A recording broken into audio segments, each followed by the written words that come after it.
Chapter 20, Log Entry Sol 376. I'm finally done with the rover modifications. The tricky part was figuring out how to maintain life support. Everything else was just work. A lot of work. I haven't been good at keeping the log up to date, so here's a recap. First, I had to finish drilling holes with Pathfinder Murderin' Drill. Then, I chiseled out a billion little chunks between the holes. Okay, it was 759, but it felt like a billion. Then I had one big hole in the trailer.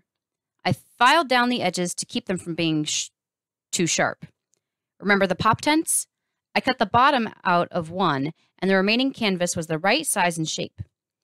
I used seal strips to attach it to the inside of the trailer.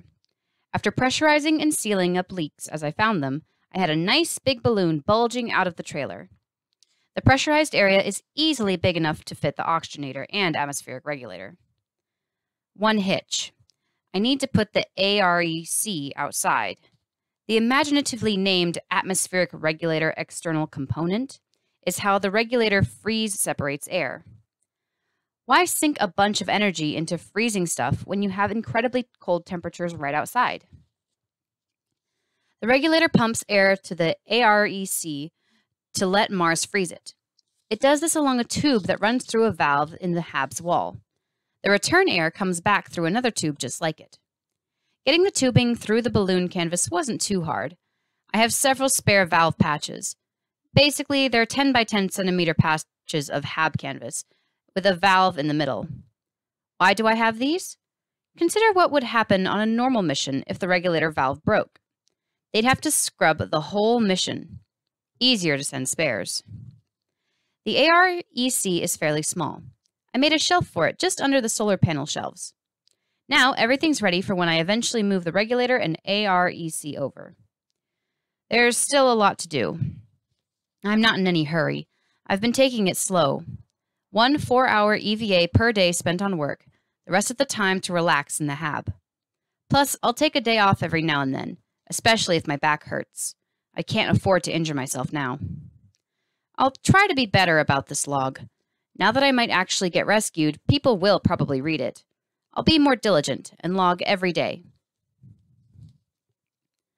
Log entry Sol 380. I finished the heat reservoir. Remember my experiments with the RTG and having a hot bath? Same principle, but I came up with an improvement. Submerge the RTG. No heat will be wasted that way. I started with a large, rigid sample container, or plastic box to people who don't work at NASA. I ran a tube through the open top and down the inside wall. Then I coiled it in the bottom to make a spiral. I glued it in place like that and sealed the end. Using my smallest drill bit, I put dozens of little holes in the coil. The idea is for the freezing return air from the regulator to pass through the water as a bunch of little bubbles. The increased surface area will get the heat into the air better. Then I got a medium flexible sample container, Ziploc bag, and tried to seal the RTG in it. But the RTG has an irregular shape, and I couldn't get all the air out of the bag. I can't allow any air in there. Instead of heat going to the water, some would get stored in the air, which could superheat and melt the bag. I tried a bunch of times, but there was always an air pocket I couldn't get out. I was pretty frustrated until I remembered I have an airlock. Suiting up, I went to airlock 2 and depressurized to a full vacuum. I plopped the RTG in the bag and closed it. Perfect vacuum seal. Next came some testing. I put the bagged RTG at the bottom of the container and filled it with water. It holds 20 liters, and the RTG quickly heated it. It was gaining a degree per minute. I let it go until it was a good 40 degrees Celsius. Then I hooked up the regulator's return air line to my contraption and watched the results. It worked great. The air bubbled through just like I'd hoped. Even better, the bubbles agitated the water, which distributed the heat evenly. I let it run for an hour and the HAB started to get cold. The RTG's heat can't keep up with the total loss from the HAB's impressive surface area. Not a problem. I've already established it's plenty to keep the rover warm. I reattached the return airline to the regulator and things got back to normal. Log entry Sol 381. I've been thinking about laws on Mars. Yeah, I know, it's a stupid thing to think about, but I have a lot of free time. There's an international treaty saying no country can lay claim to anything that's not on Earth. And by another treaty, if you're not in any country's territory, maritime law applies. So Mars is international waters. NASA is an American non-military organization, and it owns the HAB. So while I'm in the HAB, American laws apply. As soon as I step outside, I'm in international waters. Then when I get in the rover, I'm back to American law. Here's the cool part. I will eventually go to Schiaparelli and commandeer the Ares 4 lander. Nobody explicitly gave me permission to do this, and they can't until I'm aboard Ares 4 and operating the comm system. After I board Ares 4, before talking to NASA, I will take control of a craft in international waters without permission. That makes me a pirate! A space pirate! Log entry Sol 383. You may be wondering what else I do with my free time. I spend a lot of it sitting around on my lazy butt watching TV, but so do you, so don't judge. Also, I plan my trip. Pathfinder was a cake run. Flat, level ground all the way. The only problem was navigating. But the trip to Schiaparelli will mean going over massive elevation changes. I have a rough satellite map of the whole planet. It doesn't have much detail, but I'm lucky to have it at all. NASA didn't expect me to wander 3,200 kilometers from the HAB. Acidelia Planitia, where I am, has relatively low elevation. So does Schiaparelli. But between them, it goes up and down by 10 kilometers. There's going to be a lot of dangerous driving. Things will be smooth while I'm in Acidelia, but that's only the first 650 kilometers. After that comes the crater-ridden terrain of Arabia Terra. I do have one thing going for me, and I swear it's a gift from God. For some geological reason, there's a valley called Marth Vallis that's perfectly placed. Millions of years ago, it was a river. Now, it's a valley that juts into the brutal terrain of Arabia, almost directly towards Schiaparelli. It's much gentler terrain than the rest of Arabia Terra, and the far end looks like a smooth ascent out of the valley. Between Acidelia and Marth Vallis, I'll get 1,350 kilometers of relatively easy terrain. The other 1,850 kilometers, well, that won't be so nice, especially when I have to descend into Schiaparelli itself. Ugh. Anyway, Marth Vallis. Awesome. Log entry Sol 385. The worst part of the Pathfinder trip was being trapped in the rover. I had to live in a cramped environment that was full of junk and reeked of body odor. Same as my college days. Rimshot. Seriously though, it sucked. It was 22 sols of abject misery. I planned to leave for Schiaparelli 100 sols before my rescue, or death, and I swear I'll rip my own face off if I have to live in the rover for that long. I need a place to stay where I can stand up and take a few steps without hitting things. And no, being outside in a claustrophobic EVA suit doesn't count. I need personal space, not 50 kilograms of clothing. So today, I started making a tent. Somewhere I can relax while the batteries recharge. Somewhere I can lie down comfortably while sleeping. I recently sacrificed one of my 2 pop tents to be the trailer balloon, but the other is in perfect shape. Even better, it has an attachment for the rover's airlock. Before I made it a potato farm, its original purpose was to be a lifeboat for the rover. I could attach the pop tent to either vehicle's airlock. I'm going with the rover instead of the trailer. The rover has the computer and controls. If I need to know the status of anything, like life support or how well the battery is charging, I'll need access. This way, I'll be able to walk right in, no EVA. Also, while traveling, I'll keep the tent folded up in the rover. In an emergency, I can get to it fast. The pop tent is the basis of my bedroom, but not the whole thing. The tent's not very big, not much more space than the rover, but it has the airlock attachment, so it's a great place to start. My plan is to double the floor area and double the height. That'll give me a nice big space to relax in. For the floor, I'll use the original flooring material from the 2 pop tents. If I didn't, my bedroom would be a big hamster ball, because HAB canvas is flexible. When you fill it with pressure, it wants to become a sphere. That's not a useful shape. To combat this, the HAB and pop tents have special flooring material. It unfolds as a bunch of little segments that won't open beyond 180 degrees, so it remains flat. The pop tent base is a hexagon. I have another base left over from what is now the trailer balloon. When I'm done, the bedroom will be 2 adjacent hexes, with walls around them and a crude ceiling. It's going to take a lot of glue to make this happen. Log entry Sol 387. The pop tent is 1.2 meters tall. It's not made for comfort. It's made for astronauts to cower in while their crewmates rescue them. I want 2 meters. I want to be able to stand. I don't think that's too much to ask. On paper, it's not hard to do. I just need to cut canvas pieces to the right shapes, seal them together, then seal them to the existing canvas and flooring. But that's a lot of canvas. I started this mission with 6 square meters, and I've used up most of that. Mostly on sealing the breach from when the HAB blew up. Grumble. Stupid airlock 1. Anyway, my bedroom will take 30 square meters of the stuff. Way more than I have left. Fortunately, I have an alternate supply of HAB canvas. The HAB. Problem is, follow me closely here, the science is pretty complicated. If I cut a hole in the HAB, the air won't stay inside anymore.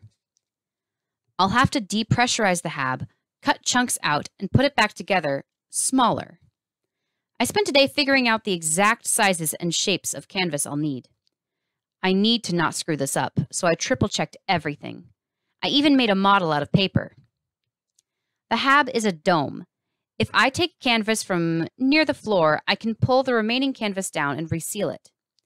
The HAB will become a lopsided dome, but that shouldn't matter. As long as it holds pressure, I only need it to last another 62 sols. I drew the shapes on the wall with a Sharpie. Then I spent a long time remeasuring them and making sure over and over that they were right. That was all I did today.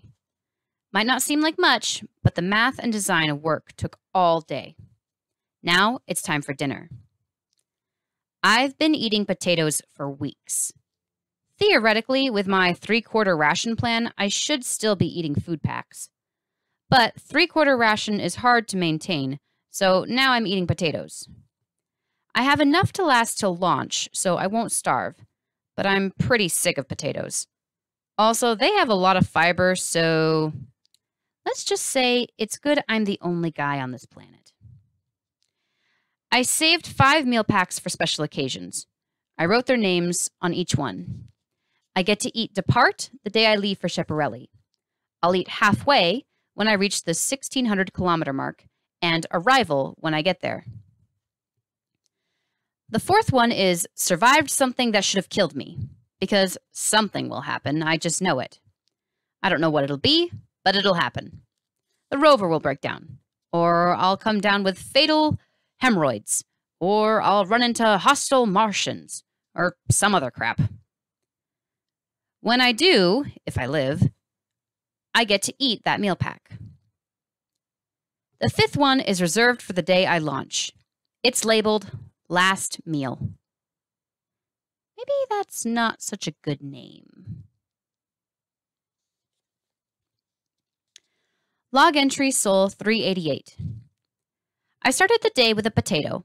I washed it down with some Martian coffee. That's my name for hot water with caffeine pill dissolved in it. I ran out of real coffee months ago.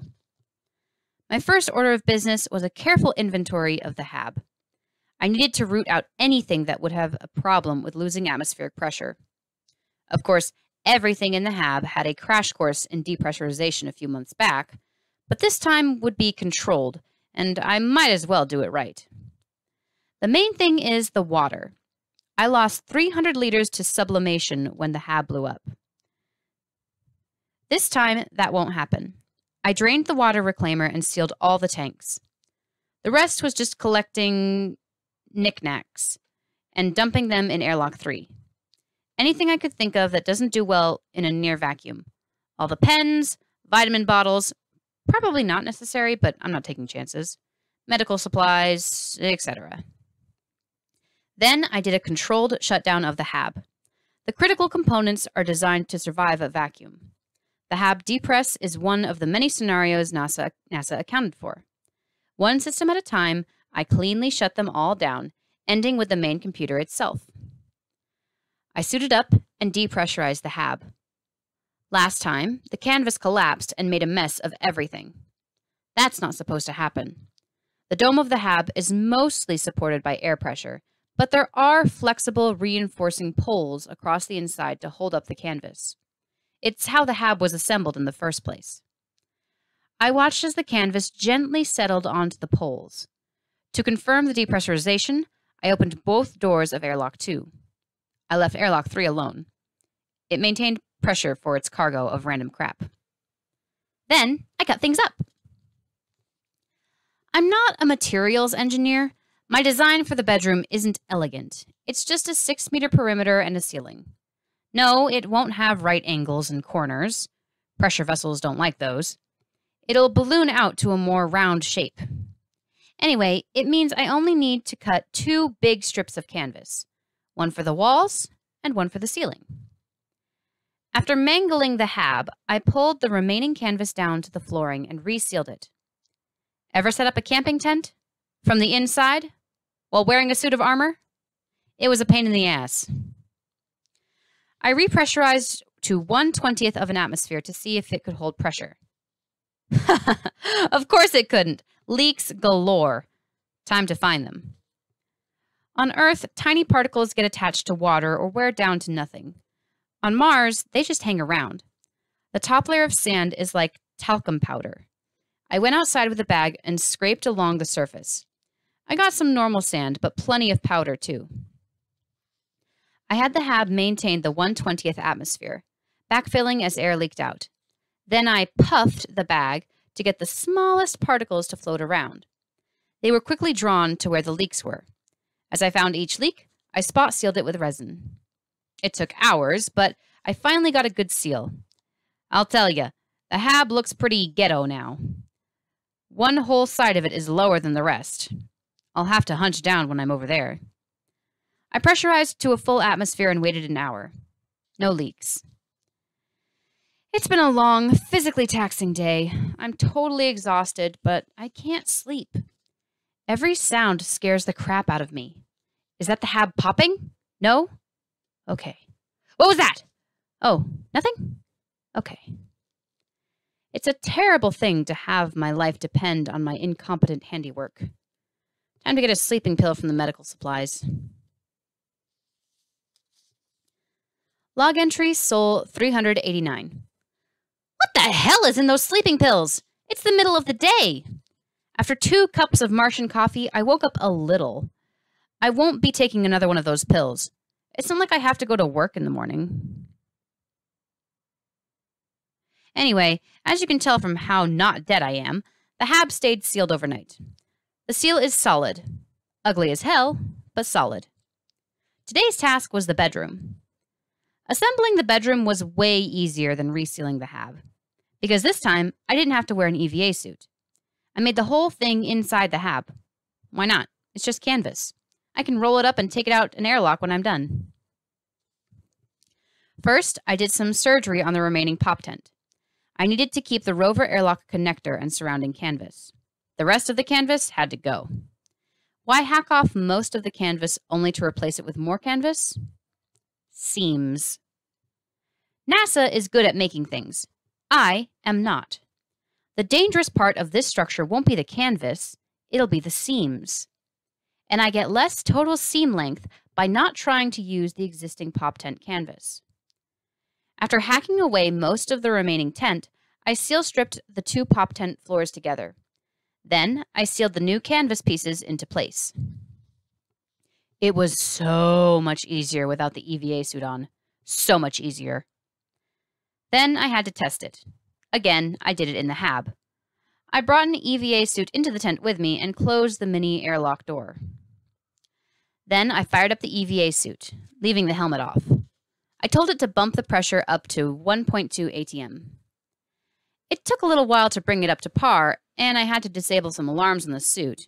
Hey, I'm pretty sure the helmet's not on. It depleted most of the N2 tank, but was finally able to bring up the pressure. Then I sat around and waited. I breathed. The suit regulated the air. All was well. I watched the suit readouts carefully to see if it had to replace any lost air. After an hour with no noticeable change, I declared the first test a success. I rolled up the whole thing, wadded up, really, and took it out to the rover. You know, I sit up a lot these days. I bet that's another record I hold. A typical Martian astronaut does, what, 40 EVAs? I've done several hundred. Once I brought the bedroom to the rover, I attached it to the airlock from the inside. Then I pulled the release to let it loose. I was still wearing my EVA suit because I'm not an idiot. The bedroom fired out and filled in 3 seconds. The open airlock hatchway led directly to it, and it appeared to be holding pressure. Just like before, I let it sit for an hour. And just like before, it worked great. Unlike the hab canvas resealing, I got this one right on the first try. Mostly because I didn't have to do it with a damn EVA suit on. Originally, I planned to let my bedroom sit overnight and check on it in the morning. But I ran into a problem. I can't get out if I do that. The rover only has one airlock, and the bedroom was attached to it. There was no way for me to get out without detaching the bedroom, and no way to attach and pressurize the bedroom without being inside the rover. It's a little scary. The first time I test the thing overnight will be with me in it. But that'll be later. I've done enough for today. Log entry Sol 390. I have to face facts. I'm done prepping the rover. I don't feel like I'm done, but it's ready to go. Food, 1,692 potatoes. Vitamin pills. Water, 620 liters. Shelter, rover, trailer, bedroom. Air, rover and trailer combined storage, 14 liters liquid O2, 14 liters liquid N2. Life support, oxygenator and atmospheric regulator, 418 hours of use and discard CO2 filters for emergencies. Power, 36 kilowatt hours of storage, carrying capacity for 29 solar cells. Heat, 1400 watt RTG, homemade reservoir to heat regulators return air, electric heater in rover as a backup. Disco, lifetime supply. I'm leaving here on Sol 449. That gives me 59 sols to test everything and fix whatever isn't working right. Then decide what's coming with me and what's staying behind. And plot a route to Schiaparelli using a grainy satellite map. And rack my brains trying to think of anything important I forgot. Since Sol 6, all I've wanted to do was get out of here. Now, the prospect of leaving the hab behind scares the crap out of me. I need some encouragement. I need to ask myself, what would an Apollo astronaut do? He'd drink 3 whiskey sours, drive his Corvette to the launch pad, then fly to the moon in a command module smaller than my rover. Man, those guys are cool.